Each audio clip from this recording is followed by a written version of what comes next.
One last question. You in the middle. Yes. Here, just no, her right. No, a little further forward.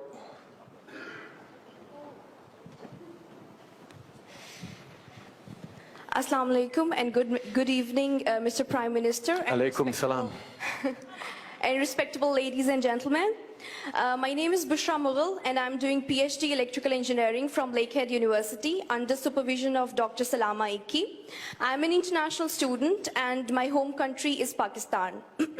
Mr. Prime Minister, I actually don't have any question today, but I need to say something.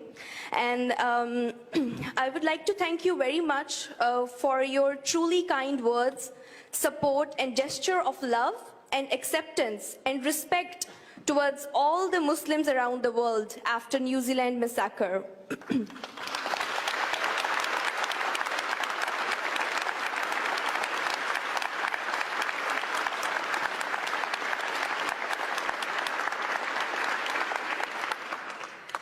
When I heard your speech, being a Muslim and a resident of Canada, it was the most proud moment for me that Prime Minister of Canada, Mr. Justin Trudeau, has addressed Muslims. Undoubtedly, your words matter, they affect and they impact. Mr. Prime Minister, I thank you very much, and I must say in the end that because of the way you have addressed Muslim community in your speech, undoubtedly I feel more secure among all the countries in Canada right now. So,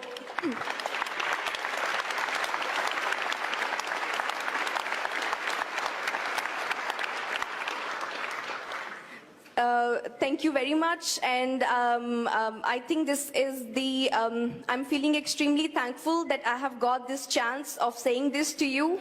And I think I would have never said this, otherwise I would have never thanked you like this, in this way.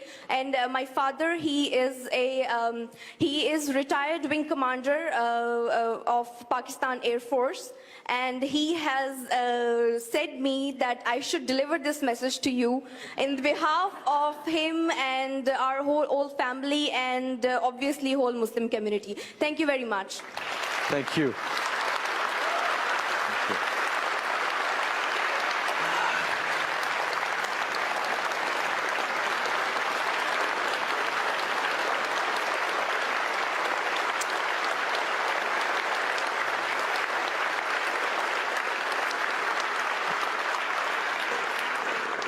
You know, we live in a world that is kind of scary sometimes, where we see terrible, horrific, hate-filled tragedies and attacks and terror attacks happening around the world. We had one here in Canada 2 years ago where 6 men were gunned down in a mosque just outside of Quebec City just because they were Muslims. And what happened in Christchurch is yet another example of the intolerance and hatred that does exist.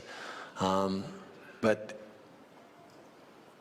at the same time, we know that those actions that we see and we reel at do not represent who we are, not just as Canadians, but as human beings.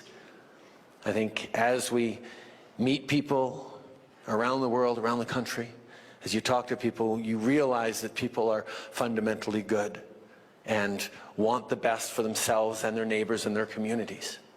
At the same time, we are in a time of transformation, of stress, of globalization, of economies changing, of people uncertain about their future, of tensions because of climate, because of resource depletion, because of economic gaps and knowledge and spread of information and misinformation and tools of hatred that are used on the internet in ways that we hadn't seen before, that can make a lot of people feel unsafe. But to see, whether it's a terrible house fire that killed 7 kids seven immigrant kids in Halifax a few months ago, or a terrible terrorist attack, or whatever tragedies hit different communities, to see the communities come together and be there for each other and learn to lean on each other and to support each other.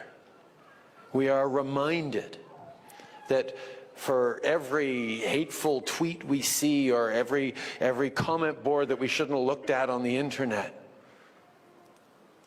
Canadians and people all around the world want to live in a better, peaceful, more respectful, more open world.